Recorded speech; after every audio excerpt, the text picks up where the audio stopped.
Swaraj news సమాజహితమే మా స్వరం. అతి తక్కువ కాలంలోనే అశేష ప్రేక్షకాదరణ పొందిన స్వరాజ్ న్యూస్. గ్రామాల్లో సమస్యలు ఉన్నాయా? ఆఫీసర్లకు చెబితే పనిచేయట్లేదా? మీ సమస్యలు అట్లనే పెండింగ్లో ఉన్నాయా? మీ దృష్టికి ఏదైనా సమస్య వచ్చిందా? ప్రజాహితం కోరే సమస్య ఏదైనా ఉంటే మాకు తెలపండి. డీటెయిల్స్, ఫోటోలు, వీడియోలు షేర్ చేయండి. మీరే మీ సమస్యకు ఫుల్ స్టాప్ పెట్టే రిపోర్టర్ కావచ్చు. సమస్య కనిపించిందా? వీడియో లేదంటే ఫోటోలు పంపించండి. దాన్ని మేము జనానికి చూపిస్తాం. Swaraj news WhatsApp number 9441623078. నమస్తే, వెల్కమ్ టు స్వరాజ్ న్యూస్. ముందుగా హెడ్లైన్స్. ఎన్నికల గురించి వాళ్ళు మాకు చెప్పాల్సిన పని లేదు. ఐరాసాకు భారత్ ధీటైన సమాధానం.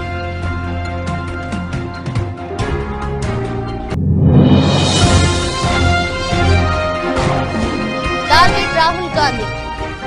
వైనాడ్లో హై వోల్టేజ్ ప్రచారానికి బీజేపీ ప్లాన్.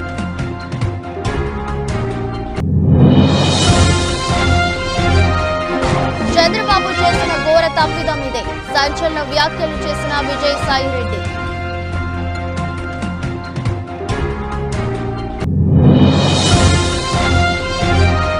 ఆంధ్రప్రదేశ్లో కాంగ్రెస్ సిపిఐ మధ్య సీట్ల సర్దుబాటు ఖరారు. ప్రచారం ప్రారంభించనున్న ఏపీ కాంగ్రెస్ అధ్యక్షురాలు షర్మిల.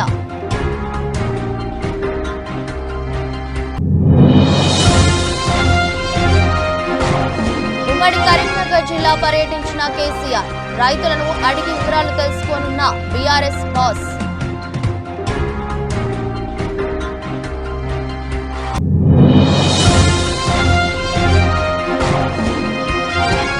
చెలరేగిన శశాంక్. గుజరాత్ పై పంజాబ్ సంచలన విజయం.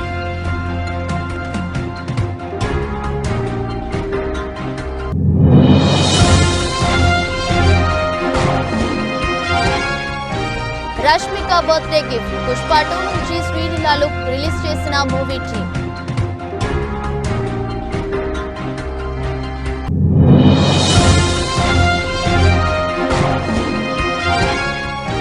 టెస్లాను హైదరాబాద్ కు రప్పించండి. ప్రభుత్వానికి కేటీఆర్ విజ్ఞప్తి.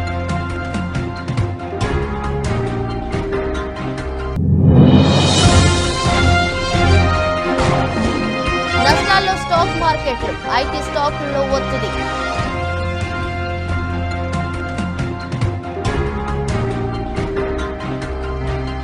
భారత్లో ఎన్నికలు స్వేచ్ఛాయుత వాతావరణంలో నిష్పక్షపాతంగా జరుగుతాయని ఆశిస్తున్నామంటూ ఐక్యరాజ్యసమితి సెక్రటరీ జనరల్ ప్రతినిధి ఇటీవలే చేసిన వ్యాఖ్యలపై భారత్ ధీటుగా బదులిచ్చింది.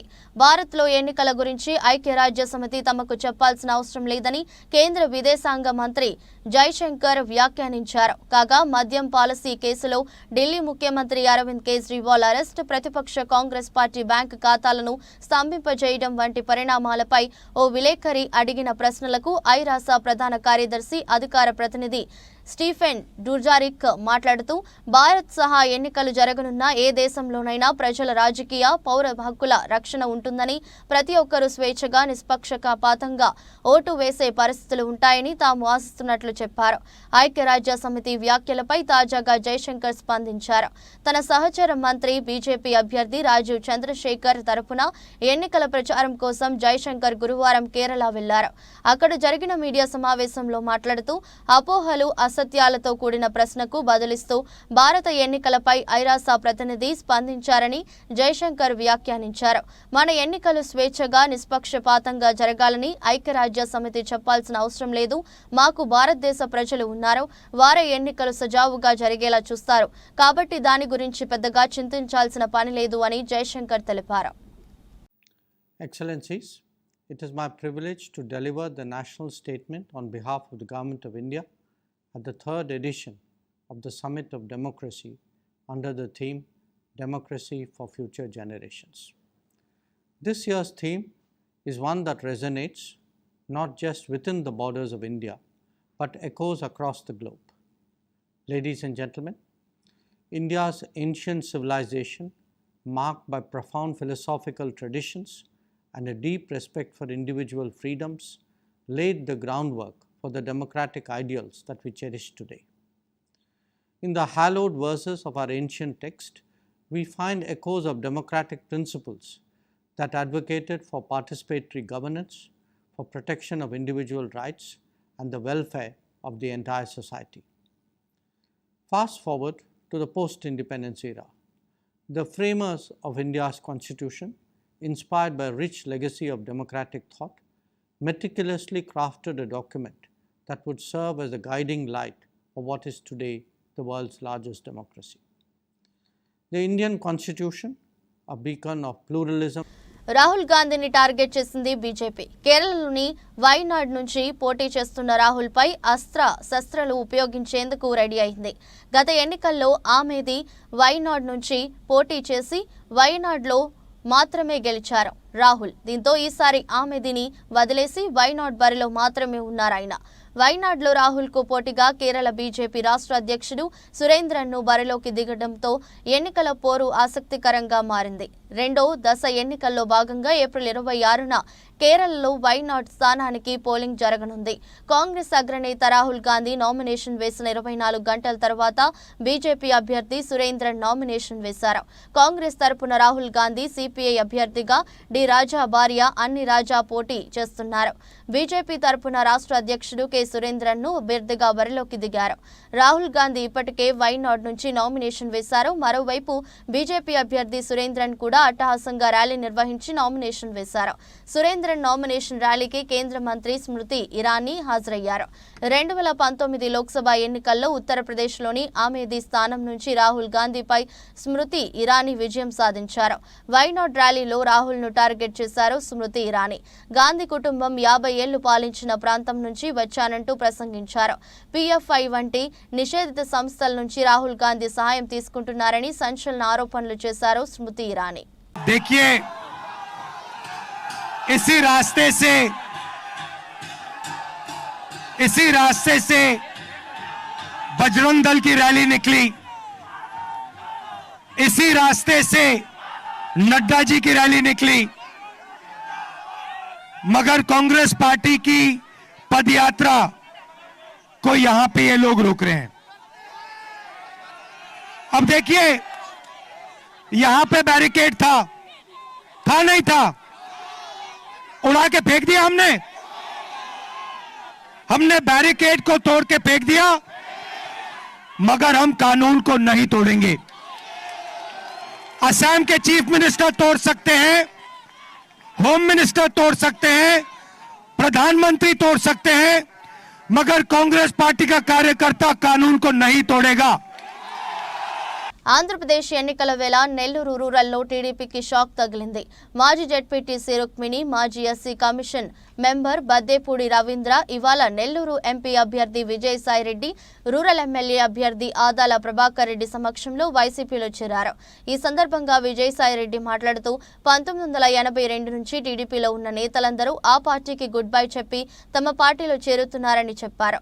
వాలంటీర్ వ్యవస్థపై ఫిర్యాదులు చేయిస్తూ ఏపీలో పింఛన్దారులకు ఇబ్బందులు కలిగించడం చంద్రబాబు చేసిన ఘోర తప్పిదమని అన్నారు. చంద్రబాబు కుట్రలను ప్రజలు వ్యతిరేకిస్తున్నారని చెప్పారు. పార్టీలో చేరిన అందరికీ అధికారంలోకి వచ్చిన తర్వాత ప్రాధాన్యం ఇస్తామని తెలిపారు. సీఎం వైఎస్ జగన్ బస్సు యాత్ర శనివారం నెల్లూరు జిల్లాలో స్వాగత పాయింట్స్ నుంచి కావలి సిద్ధం సభ వరకు సాగుతుందని అన్నారు. సాయంత్రం 6 గంటలకు సభ ముగుస్తుందని వివరించారు. ఎన్నికల వేళ జగన్ ఇప్పటికే పలు ప్రాంతాల్లో బహిరంగ సభలు నిర్వహించారు. శనివారం జరగనున్న సభకు ఏర్పాట్లు పూర్తవుతున్నాయి. జగన్ పర్యటన ముందు నెల్లూరులో పలువురు నేతలు ఆ పార్టీలో చేరడం గమనార్హం.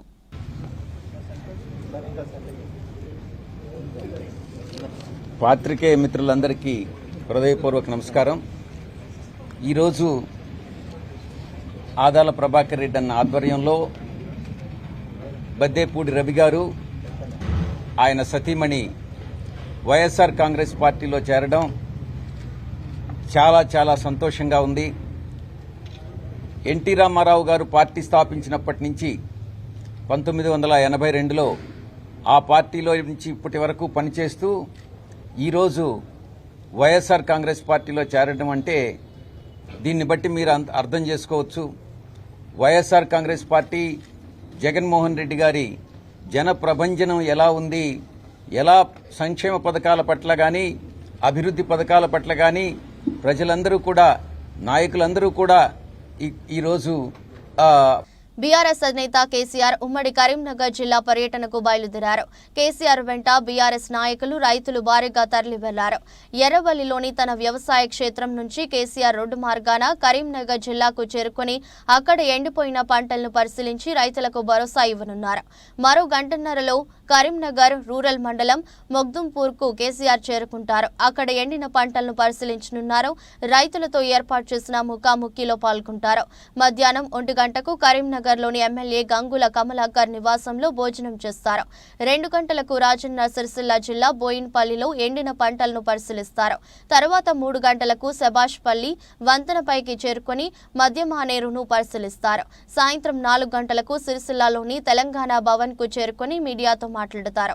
5 గంటలకు తిరుగు ప్రయాణమై ఎర్రవల్లిలోని వ్యవసాయ క్షేత్రానికి చేరుకుంటారు.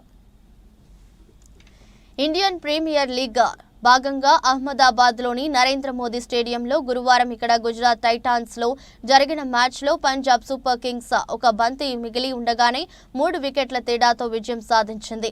గుజరాత్ నిర్దేశించిన 200 పరుగుల లక్ష్యాన్ని ఛేదించేందుకు బరిలోకి దిగిన పంజాబ్ ఆటగాళ్లలో శశాంక్ సింగ్ 61, 29 బంతుల్లో 6 ఫోర్లు, 4 సిక్స్లతో అజేయంగా నిలిచి జట్టుకు విజయాన్ని అందించాడు. ఫలితంగా గుజరాత్ పై పంజాబ్ 19.5 ఓవర్లలో 7 వికెట్ల నష్టానికి 200 పరుగులతో గెలుపొందింది. మిగతా పంజాబ్ ఆటగాళ్లలో ప్రభసిమ్రాన్ సింగ్, జానీ బేర్స్టో, అశుతోష్ శర్మ పరుగులతో రాణించగా జితేష్ శర్మ, సికందర్ రాజా, శిఖర్ ధావన్, సామ్ కరణ్, హరప్రీత్ బరార్ పేలవ ప్రదర్శనతో ఒకరి తర్వాత మరొకరు పెవిలియన్ చేరారు. గుజరాత్ బౌలర్లలో నూర్ అహ్మద్ 2 వికెట్లు తీయగా అజ్మతుల్లా, ఒమర్ జాయ్, ఉమేష్ యాదవ్, రషీద్ ఖాన్, మోహిత్ శర్మ, దర్శన్ నల్కండే తలో వికెట్ తీసుకున్నారు. పంజాబ్ జట్టు విజయంలో కీలక పాత్ర పోషించిన శశాంక్ సింగ్ కు player of the match award దక్కింది. అల్లు అర్జున్, రష్మిక మందన్న హీరో హీరోయిన్స్ గా నటిస్తున్న చిత్రం పుష్ప 2 సుకుమార్ డైరెక్ట్ చేస్తున్న ఈ చిత్రం శరవేగంగా చిత్రీకరణ జరుపుకుంటుంది. మొదటి పార్ట్ కి వచ్చిన హైప్ ని దృష్టిలో పెట్టుకుని సుకుమార్ ఈ చిత్రాన్ని చాలా భారీగా తెరకెక్కిస్తున్నారు. కాగా నేడు రష్మిక పుట్టినరోజు కావడంతో ఈ మూవీలో శ్రీవల్లి ఫస్ట్ లుక్ పోస్టర్ ని ఆడియన్స్ ముందుకు తీసుకువచ్చారు. పుష్ప 1 సమయంలో రిలీజ్ చేసిన ఫస్ట్ లుక్ లో రష్మిక చాలా సింపుల్ గా పల్లెటూరి అమ్మాయిలా కనిపించారు. ఇక ఈ సెకండ్ పార్ట్ నుంచి రిలీజ్ చేసిన ఫస్ట్ లుక్ లో పట్టు చీర, ఒంటి నిండా నగలు, కాటుక కళ్లతో పవర్ఫుల్ లేడీగా కనిపిస్తున్నారు. ఈ సెకండ్ పార్ట్ లో శ్రీవల్లి పాత్ర కూడా పుష్పలా పవర్ఫుల్ గా ఉంటుందని రష్మిక గతంలోనే చెప్పారు. ఇప్పుడు ఈ పోస్టర్ చూస్తుంటే అది నిజమే అనిపిస్తుంది. ఎలక్ట్రిక్ కార్ల తయారీలో ప్రపంచ దిగ్గజ కంపెనీ టెస్లాను తెలంగాణకు రప్పించేందుకు రాష్ట్ర ప్రభుత్వం కృషి చేయాలని బీఆర్ఎస్ వర్కింగ్ ప్రెసిడెంట్ కె తారక రామారావు ప్రభుత్వానికి విజ్ఞప్తి చేశారు. టెస్లా బృందాన్ని ఆహ్వానించి ఇక్కడి ప్రగతిశీల పారిశ్రామిక విధానాలపై వారికి అవగాహన కల్పించాలని ఎక్స్ వేదికగా సూచించారు. టెస్లా కంపెనీ భారత్లో 2 నుంచి $3 బిలియన్ పెట్టుబడితో ఎలక్ట్రిక్ కార్ల తయారీ ప్లాంట్ను నెలకొల్పేందుకు ముందుకొచ్చిందని, ఇందుకు దేశంలో సరైన ప్రాంతాన్ని అన్వేషిస్తుందని పేర్కొన్నారు. ఈ నేపథ్యంలో టెస్లాను హైదరాబాద్కు తెచ్చేందుకు ప్రభుత్వం కృషి చేయాలన్నారు. గత కేసీఆర్ ప్రభుత్వం ప్రవేశపెట్టిన పారిశ్రామిక అనుకూల విధానాలతో పెద్ద ఎత్తున దిగ్గజ కంపెనీలు రాష్ట్రంలో ఏర్పాటయ్యాయని గుర్తు చేశారు. ఎలక్ట్రిక్ కార్ల పరిశ్రమ ఏర్పాటుకు రాష్ట్రంలో తగిన ఎకోసిస్టమ్ ఉన్నదని పేర్కొన్నారు. అమర్ రాజా కంపెనీ మహబూబ్ నగర్ జిల్లాలో భారీ స్థాయిలో బ్యాటరీల తయారీ పరిశ్రమను ఏర్పాటు చేస్తుందని, మహీంద్రా అండ్ మహీంద్రా కంపెనీ ట్రాక్టర్లు, కమర్షియల్ వాహనాల తయారీ పరిశ్రమను జహీరాబాద్ నిర్వహిస్తుందని, అదే ప్రాంతంలో హ్యుందాయ్ కంపెనీ 1,400 కోట్ల పెట్టుబడితో టెస్టింగ్ ట్రాక్ ను ఏర్పాటు చేస్తుందని వివరించారు. ఈ నేపథ్యంలో టెస్లా వంటి కంపెనీ రాకతో రాష్ట్రంలో ఆటోమొబైల్ రంగానికి, ముఖ్యంగా ఎలక్ట్రిక్ వాహనాల తయారీకి మరింత అనుకూల వాతావరణం ఏర్పడుతుందన్న ఆశాభావాన్ని వ్యక్తం చేశారు. స్టాక్ మార్కెట్లు నష్టాల్లో కొనసాగుతున్నాయి. ఉదయం 10 గంటల 15 నిమిషాలకు బీఎస్ఈ సెన్సెక్స్ 146 పాయింట్లు నష్టపోయి 74,081 వద్ద కొనసాగుతుంది. ఎన్ఎస్ఈ నిఫ్టీ 41 పాయింట్లు నష్టపోయి 22,473 వద్ద ట్రేడ్ అవుతుంది. బీఎస్ఈ 30 ఇండెక్స్ లో HDFC Bank, M&M, Kotak Mahindra Bank, Sun Pharma, Bajaj Finserv, Nestle India, Hindustan Unilever, SBIN, ETC, ITC, Titan లాభాల్లో కొనసాగుతున్నాయి. NTPC, HCL Tech, TCS, Power Grid, Asian Paints, Reliance, Infosys, Tata Motors, Bharti Airtel, Wipro, Maruti, ICICI Bank, Tech Mahindra, IndusInd, Bajaj Finance, Tata Steel, UltraTech Cement, JSW Steel, Axis Bank, L&T నష్టాల్లో trade అవుతున్నాయి.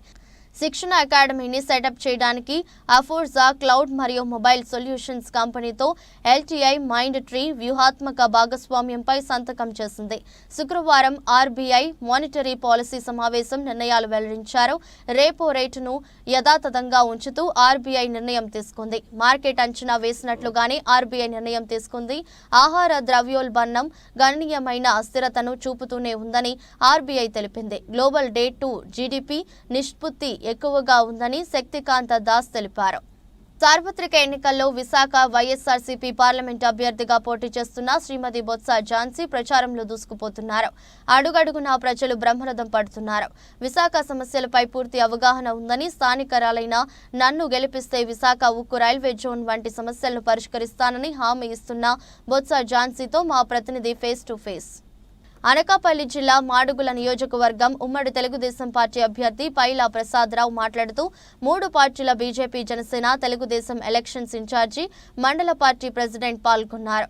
జగన్ పరిపాలించే సభని కౌరవ సభతో పోల్చిన ప్రసాదరావు ఎందుకు 3 పార్టీలు కలిసి పనిచేస్తున్నాయో తెలుసా? ఒక అరాచకమైన ప్రభుత్వంపై పోరాడడానికి ఎంత అవసరమైనదో మీకు తెలుసు. 1వ తారీఖు జీవితం రాక, 1వ తారీఖున పెన్షన్ రాక, రిటైర్మెంట్ పెన్షన్ రాక తీవ్ర ఇబ్బంది పడుతున్నారు. ఎంతో ఇబ్బంది పడి అంగన్వాడీ కార్యకర్తలకు జీతాలు రాక రోడ్డు ఎక్కిన పరిస్థితి. అలాగే నిత్యావసర వస్తువుల ధరలు, కరెంటు బిల్లులు, గ్యాస్, పెట్రోల్, డీజిలు ఇలా చెప్పుకుంటూ పోతే జగన్ అరాచకాలకి హద్దులు లేవు. ఇలాంటి అరాచకమైన ప్రభుత్వాన్ని ఎండగట్ట అంటే 3 పార్టీలు ఉమ్మడిగా పోరాడి చంద్రబాబు నాయుడిని ముఖ్యమంత్రి చేయాలని కోరారు. ఎందుకు రాష్ట్రాన్ని ఏ విధంగా ఇక్కడ కాపాడుకోవడానికి ఈ 3 పార్టీల కలయిక జరిగిందో మీకు ఇది చెప్పడానికి ఈరోజు మేము రావడం జరిగింది. ఈరోజు మీ అందరికీ తెలుసు, తెలుగుదేశం, జనసేన, బీజేపీ కలయిక ఒక అరాచక ప్రభుత్వంపై పోరాటానికి ఈ కలయిక ఎంత అవసరం అనేది మీ అందరికీ తెలిసిందే. ఈరోజు ఎక్కడ ఏ లెవెల్లో చూసుకున్నా ఆ లెవెల్లో అన్ని విధాలా ఈరోజు రాష్ట్రం నష్టపోయింది. ఒకటి, ఉద్యోగస్తులు.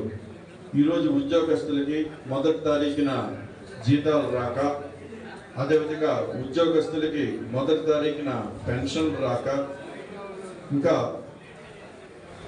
వాళ్ళ రిటైర్మెంట్ అయిన తర్వాత వాళ్ళకి రావాల్సిన డబ్బులు కూడా ఈరోజు రాక, ఇలా ఎన్నో ఇబ్బందులు పడుతున్నారు ఈరోజు ఉద్యోగస్తులు. అదేవిధంగా ఇక అంగన్వాడీ టీచర్లు. సభలో ఈయన మన కౌరవ సభ అంటే జగన్ పరిపాలించిన సభ కౌరవ సభగా మేము ఆలోచిస్తున్నాం. అదే కౌరవ సభని గౌరవ సభగా మారుస్తూ అక్కడ చంద్రబాబు నాయుడు గారు ముఖ్యమంత్రిగా చేయడానికి ఈరోజు ప్రతి ఒక్కరూ, ప్రతి కార్యకర్త 160 సీట్లు ఏదైతే టార్గెట్గా పెట్టుకొని క్యాండిడేట్లు డిక్లేర్ చేశారో ఆ 160 సీట్లు తూచా మేము అక్కడి నుంచి గెలిపించి తీసుకొని వెళ్ళి అక్కడ చంద్రబాబు నాయుడు గారు ముఖ్యమంత్రిగా చేసుకొని మా యువ నాయకులు లోకేష్ గారిని కూడా రానున్న రోజుల్లో మంచి పదవిలో తీసుకుని ఆ రెడ్ బుక్లో ఉన్న ప్రతి ఒక్కరికి గుణపాఠం చెప్పే పరిస్థితి తీసుకొస్తామని చెప్పేసి ఈరోజు TDP, Janasena, BJP Visakha parliament అభ్యర్థి శ్రీ భరత్ పార్లమెంట్ పరిధిలోని 7 నియోజకవర్గాల్లో విస్తృతంగా ప్రచారం చేస్తున్నారు. విశాఖను ఆర్థికంగా అభివృద్ధి చేయడానికి అన్ని అవకాశాలు ఉన్నాయని, దేశంలోనే అత్యుత్తమ నగరంగా తీర్చిదిద్దొచ్చని, తమ కూటమి అధికారంలోకి వచ్చిన వెంటనే విశాఖ స్టీల్ ప్లాంట్ ప్రైవేటీకరణ కాకుండా చేస్తానంటున్న ఎంపీ అభ్యర్థి శ్రీ భరత్తో మా ప్రతినిధి Ramesh face to face. Visakha Telugu Desam party parliament అభ్యర్థి భరత్ మనతో ఉన్నారు. గత 2019 ఎలక్షన్లో అతి తక్కువ మెజార్టీతో ఓటం పాలైనప్పటికీ నిత్యం ప్రజల్లోనే ఉన్నారు. ఇప్పుడు అందులో భాగంగా ఈరోజు పార్టీ ఆఫీసును కూడా ప్రారంభించారు. అసలు ప్రజల్లో ఆయన ఆదరణ ఎలా ఉంది, పార్టీ కార్యక్రమాలు ఏ విధంగా ముందుకు తీసుకెళ్తున్నారు? భరత్ గారు, అప్పుడు గతంలో 2019 ఎలక్షన్లో మీరు పోటీ చేశారు, అతి తక్కువ మెజార్టీతో ఓటం పాలారు. అయినా కూడా నిత్యం ప్రజలు ఉన్నారు. ఇప్పుడు ఈ ప్రజల ఆదరణ ఎలా ఉంది, ఎట్లా మీ ప్రభుత్వ కార్యక్రమం తీసుకెళ్తారు? విశాఖ నగర ప్రజలు చాలా మంచి వాళ్ళండి. మంచి ఆలోచన భవిష్యత్తు గురించి ఉంది. అండ్ ఇక్కడ కులాల పరంగా కాస్ట్ ఫీలింగు లేకపోతే రీజనల్ ఫీలింగ్ అనేది తక్కువ. అందరం కలిసిమెలిసి ఉంటాము. ఎవరు మంచి వాళ్ళు, ఎవరికి మంచి ఆలోచన ఉంది, కాస్ట్ చూడకుండా, వాళ్ళ భాష చూడకుండా సపోర్ట్ చేయడం జరుగుతుంది. అందుకే మీరు 2019 ఎలక్షన్స్ నేను పనిచేసినప్పుడు కూడా చూశాను. నాకు అట్లాంటి ఉంటాయి, కొన్ని కులాలకి వాళ్ళ ఆలోచనలు ఉంటాయి. మాకు ఈ సమస్యలు ఉన్నాయని చెప్తా మేము తప్పకుండా వేస్తాం. కానీ election of the entire parliament కలిసి వచ్చేసరికి అది పెద్ద ఇష్యూగా ఉండదు. సో ఇట్లాంటి వాతావరణం నాకు ఇష్టం. ఎందుకంటే నేను ఎట్లా అభివృద్ధి చేయాలి, ఇక్కడ ఉన్న వాళ్ళందరికీ ఆదాయం ఎట్లా పెంచాలి, ఒక మంచి నాగరికత ఇంకా ఎట్లా కాపాడుకోవాలి, ఎట్లా తీసుకుని రావాలని ఆలోచించేవాడిని. ఇక్కడ అది నాకు చాలా బాగా గత 5 సంవత్సరాలుగా ఎక్కడికి వెళ్ళినా జనాలు నన్ను స్వీకరించారు. ఎలక్షన్స్లో కూడా స్వీకరించి బాగా ఓటేస్తారని నమ్ముతున్నాను. అంటే ముఖ్యంగా 2019 నుంచి మీరు 5 ఏళ్ళు ప్రజల్లోనే ఉన్నారు. అంటే ప్రజలు ఎటువంటి సమస్యలు గుర్తించారు, ఈ 5 ఏళ్లలో ఎలా ఉంది ప్రభుత్వ పరిపాలన అని మీరు గమనించారు? విభజన అయిన తర్వాత రాష్ట్రానికి చాలా అన్యాయాలు జరిగినాయండి. 2014 నుంచి 19 మధ్యలో మేము కొన్ని తీసుకుని రాగలిగాము. అప్పుడు కొన్ని తీసుకుని రాలేని పరిస్థితుల్లో అప్పుడు ఎన్డీఏ నుంచి బయటకు వెళ్ళడం జరిగింది. మమ్మల్ని ఓడించి వీళ్ళకి 25 ఎంపీలు ఇస్తే మెడల్ వంచి తీసుకొస్తా అన్నారు. మెడల్ వంచి కాదు, వీళ్ళు మెడల్ వంచి అందరికీ నమస్కారం చేస్తున్నారే తప్ప ఏమీ చేయట్లేదు. బీజేపీ ఇచ్చిన ప్రతి బిల్ మీద రాజ్యసభలో 1 సైడెడ్గా ఓటేస్తున్నారు. అది కాదనట్లేదు. మీరు ఆ ఓటేసినప్పుడు తిరిగి రాష్ట్రానికి ఏదో తీసుకుని రావాలి కదా. ఏం తీసుకొచ్చారంటే ఒకటి చూపించుకోలేకపోతున్నారు. అది బాధాకరం. తప్పకుండా మేము ఇవాళ కూటమిలో కలవడానికి కారణం ఏంటి అంటే అప్పుల పాలు అయిపోయిన రాష్ట్రాన్ని కాపాడుకోవాలి, కేంద్రం నుంచి నిధులు తీసుకుని రావాలి. ఆ విధంగా మేము పనిచేసి తీసుకొస్తాం. ఇప్పుడు కూటమిలో చూసుకుంటే ఇప్పుడు కూటమి అభ్యర్థుల విషయంలో చూసుకుంటే ముఖ్యంగా మీ 7 నియోజకవర్గాలు ఏవైతే ఉన్నాయో అంటే కొంచెం చిన్న చిన్న అసంతృప్తులు ఉన్నాయి సీట్ల టైంలో. దాన్ని ఏ విధంగా మీరు సమన్వయం చేసుకున్నారు? కుటుంబంలో ఇలా కలిసినప్పుడు సమస్యలు అనేది సహజం అండి. తప్పకుండా మేము అందరినీ కలుపుకొని ముందుకెళ్తాము. అందరూ మా కుటుంబ సభ్యులే. We don't see an issue. Thank you. అంటే భర్త గారు చూసుకుంటే అనకాపల్లి జిల్లా చోడవరం నియోజకవర్గం చోడవరం ఎమ్మెల్యే ఆగడాలు వ్యాపారస్తులకి అండగా నిలుస్తానని అనకాపల్లి ఎంపీ అభ్యర్థి సీఎం రమేష్ అన్నారు. అనకాపల్లి జిల్లా చోడవరం బుచ్చిబాబు ట్రేడర్స్ కజారియా టైల్స్ షాపులో జీఎస్టీ అధికారులు సోదాలు నిర్వహించారు. టైల్స్ షాపు బుచ్చిబాబు సపోర్టుగా ఎంపీ అభ్యర్థి సీఎం రమేష్, ఎమ్మెల్యే అభ్యర్థి కేఎస్ఎన్ఎస్ రాజు మద్దతుగా కార్యకర్తలతో నిలిచారు. గత ఎలక్షన్లలో ₹1 కోటి ధర్మశ్రీకి ఇచ్చాం, ఇప్పుడు 4 రోజులుగా డబ్బులు ఇమ్మని వేధిస్తున్నాడు, ఇవ్వము అన్నందుకే ఈ వేధింపులు అని బాధితుడు వాపోయాడు. స్థానిక ఎమ్మెల్యే ధర్మశ్రీ డౌన్ డౌన్ అంటూ నినాదాలు చేశారు. అధికారులు దౌర్జన్యం నశించాలంటూ కార్యకర్తలు నినాదాలతో హోరెత్తిస్తున్నారు.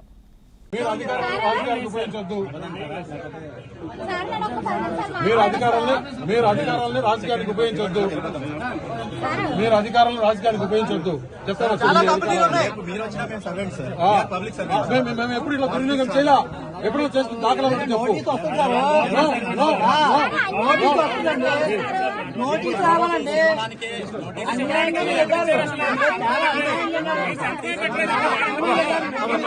నోటీస్ ఇవ్వలేదు, ఏమీ ఇవ్వలేదు. నెక్స్ట్ ఏమో మనకి వచ్చిన వెంటనే అందరు ఫోన్లు ఆఫ్ చేస్తారు. ఫోన్లే అయిపోయింది అంటే మాకు నోటీస్ ఇవ్వాలి కదా, ఇచ్చిన తర్వాత చెక్ చేయాలి. ఓకే, అది అయిపోయిన తర్వాత ధర్మశ్రీ అండ్ వీళ్ళు ఆఫీసర్స్ కలిపి మా వ్యాపార నిమిత్తం ఇక్కడ ఉంచుకున్న 25 లక్షలు పట్టుకొని వెళ్ళిపోయారండి. మాకు ఎలాగైనా న్యాయం జరగాలి. న్యాయంగా 200 మంది 300 మందికి ఇక్కడ మనం ఉపాధి కల్పిస్తున్నాం, న్యాయంగా వ్యాపారం చేసుకుంటున్నాం, వ్యవసాయం చేసుకుని ఇక్కడ వరకు వచ్చాము. ఫ్యామిలీ మొత్తం పొద్దున్న నుండి సాయంత్రం వరకు కష్టపడి వ్యాపారం చేసుకుంటాం. మనం అన్యాయంగా చేసేది ఏమీ లేదు. వాళ్ళు అన్యాయంగా మన దగ్గరకు వచ్చి మా నగదంతా దోచుకొని వెళ్ళిపోయారండి. మీరే ఎలాగైనా న్యాయం చేయాలి. ఇది ధర్మశ్రీ అండ్ ఈ ఆఫీసర్స్ కలిపి చేసిన కుట్ర. మిగతా షాపులన్నీ కూడా రన్ అవుతున్నాయండి. వాళ్ళ దగ్గరికి వెళ్ళలేదు, మా దగ్గరికి వచ్చారు అంతే. మిగతా వాళ్ళ షాపులన్నీ రన్ అవుతున్నాయి. ఓన్లీ మేము ఎందుకంటే నాన్నగారు వాళ్ళకి ఓటు వేయను అన్నారు. ఓటు వేయము, మీరు చేసిందంతా అక్రమం, అన్యాయం, ప్రజల దగ్గర అందరి దగ్గర దౌర్జన్యంగా దోచుకున్నారు. సో మేము మీకు ఓటు వేయమని ముఖాముఖిగా చెప్పేసిన తర్వాత మన దగ్గరికి వచ్చి పంపించి ఇలా కావాలని చేయించారు. ఇదంతా మొత్తం కంప్లీట్ గా వాళ్ళు ప్రీ ప్లాన్ గా చేసి మా దగ్గర ఎలాగైనా మమ్మల్ని మోసం చేసి మన దగ్గర డబ్బంతా లాగి వాళ్ళ ఎలక్షన్ యూజ్ చేద్దామని చేసిన ప్లాన్ అండి ఇది. మా దగ్గర మాకున్న మేము వ్యవసాయం నిమిత్తం పెట్టుకున్న 25 లక్షలు వాళ్ళు పట్టుకెళ్ళిపోయారు. మాకు ఎలాగైనా మీరే న్యాయం చేయాలి, మాకు ఆ డబ్బు తిరిగి రావాలి. Thank you.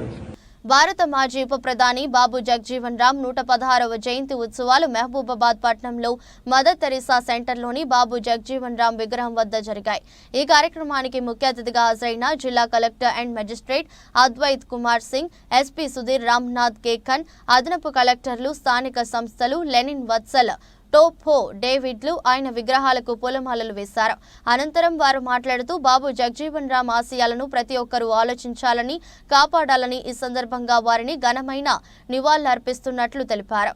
ఈ కార్యక్రమంలో జిల్లా అధికారులు, Mahabubabad RGO Alivelu, municipal commissioner Ravinder, tahsildar Bhagwan Reddy, hostel welfare officer సిబ్బంది, వివిధ రాజకీయ కుల ప్రజా సంఘాల నేతలు పూలమాలలు వేసి బాబు జగజీవన్ రామ్ విగ్రహానికి పూలమాలలు వేసి నివాళులర్పించారు. బలవంతమైన వర్గాల్ని, చైతన్యవంతమైన వర్గాలు మొత్తం కూడా వెనకకు నెట్టివేసిన అగ్రకుల అహంకారం మాటలు తప్ప మనం ఎన్నడూ కూడా బలహీనం అని చెప్పి, బలహీన వర్గాలం అని చెప్పి చెప్పుకోవడం మాత్రం తప్పు. ఎందుకంటే ఈరోజు 100% ఈ దేశంలో మనమేమున్నాం. దామాషా పద్ధతి ప్రకారం మన అధికారాన్ని, మన రాజ్యాన్ని మనం అడగవలసిన అవసరం ఉన్నది. బలహీనులు అని చెప్తున్నారు, మన బలహీనం చేస్తున్నారు. కానీ మన బలహీనం ఆ తర్వాత ప్రతి ఒక్క గవర్నమెంట్లో, కాంగ్రెస్ గవర్నమెంట్లో కానివ్వండి, తర్వాత జనతా గవర్నమెంట్లో కానివ్వండి, పెద్ద పెద్ద పదవులను అధిరోహించి బడుగు బలహీన వర్గాల యొక్క హక్కుల కోసం పోరాడిన యొక్క దిగ్జన గారిని మనం ఎంతో ఆదర్శంగా తీసుకోవాల్సిన అవసరం ఉంది. వారి ఆశయాల్ని మనం ముందుకు తీసుకెళ్లాల్సిన అవసరం ఉన్నది.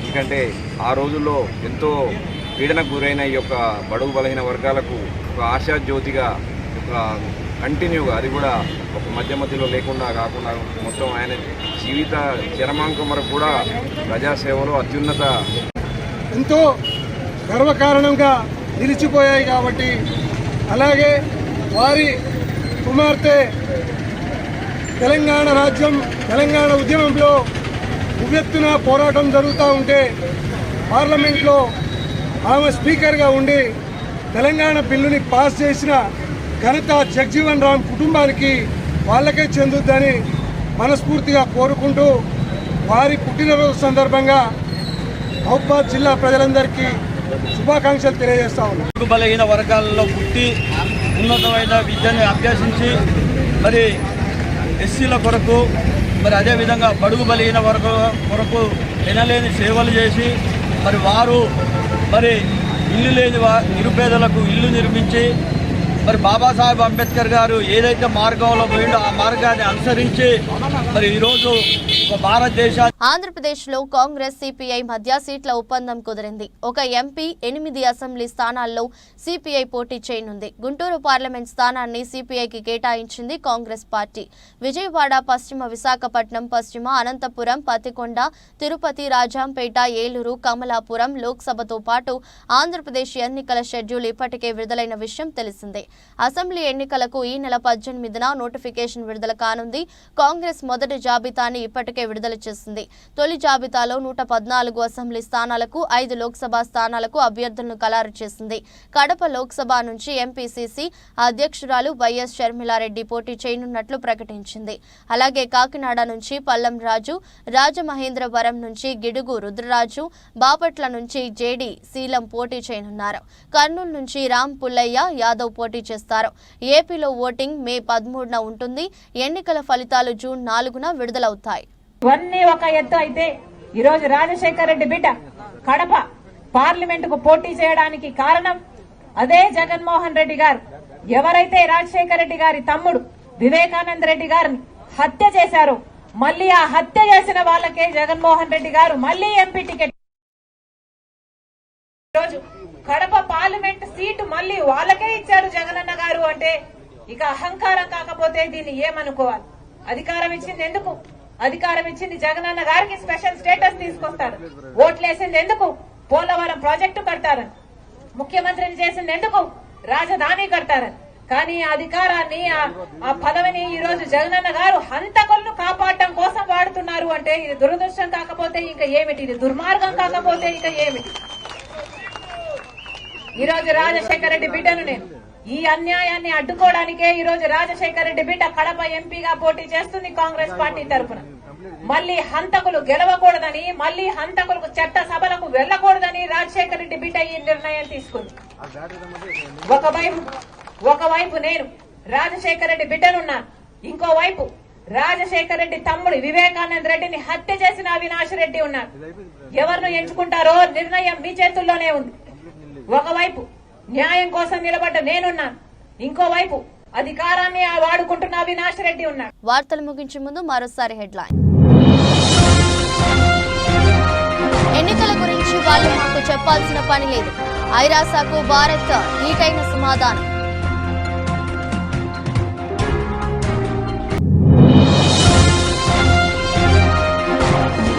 టార్గెట్ రాహుల్ గాంధీ. వైనాడ్లో హై వోల్టేజ్ ప్రచారానికి బీజేపీ ప్లాన్.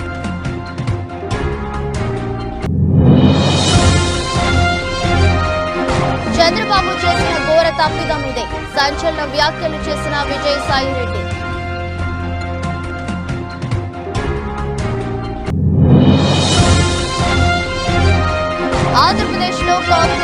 సిపిఐ మధ్య సీట్ల సర్దుబాటు ఖరారు. ప్రచారం ప్రారంభించనున్న ఏపీ కాంగ్రెస్ అధ్యక్షురాలు షర్మిల.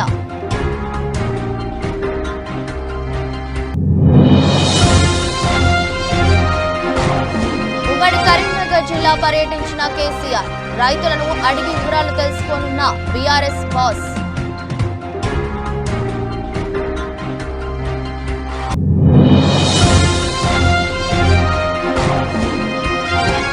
చెలరేగిన శశాంక్. గుజరాత్ పై పంజాబ్ సంచలన విజయం.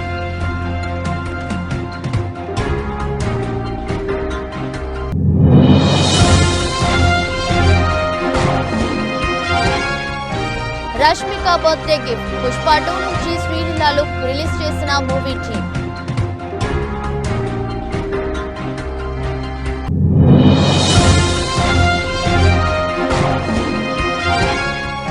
టెస్లాను హైదరాబాద్ కు రప్పించండి. ప్రభుత్వానికి కేటీఆర్ విజ్ఞప్తి.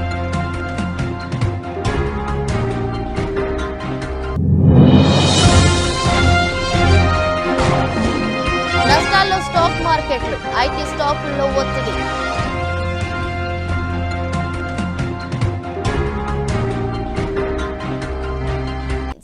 ఇది రోజు బులెటిన్. మరో బులెటిన్లో మళ్ళీ కలుద్దాం. అంతవరకు సెలవు. నమస్కారం. స్వరాజ్ న్యూస్. సమాజహితమే మా స్వరం. అతి తక్కువ కాలంలోనే అశేష ప్రేక్షకాదరణ పొందిన స్వరాజ్ న్యూస్. గ్రామాల్లో సమస్యలు ఉన్నాయా? ఆఫీసర్లకు చెబితే పని చేయట్లేదా? మీ సమస్యలు అట్లనే పెండింగ్లో ఉన్నాయా? మీ దృష్టికి ఏదైనా సమస్య వచ్చిందా? ప్రజాహితం కోరే సమస్య ఏదైనా ఉంటే మాకు తెలపండి. డీటెయిల్స్, ఫోటోలు, వీడియోలు షేర్ చేయండి. మీరే మీ సమస్యకు ఫుల్ స్టాప్ పెట్టే రిపోర్టర్ కావచ్చు. సమస్య కనిపించిందా? వీడియో లేదంటే ఫోటోలు పంపించండి. దాన్ని మేము జనానికి చూపిస్తాం. Swaraj news WhatsApp number 9441623078.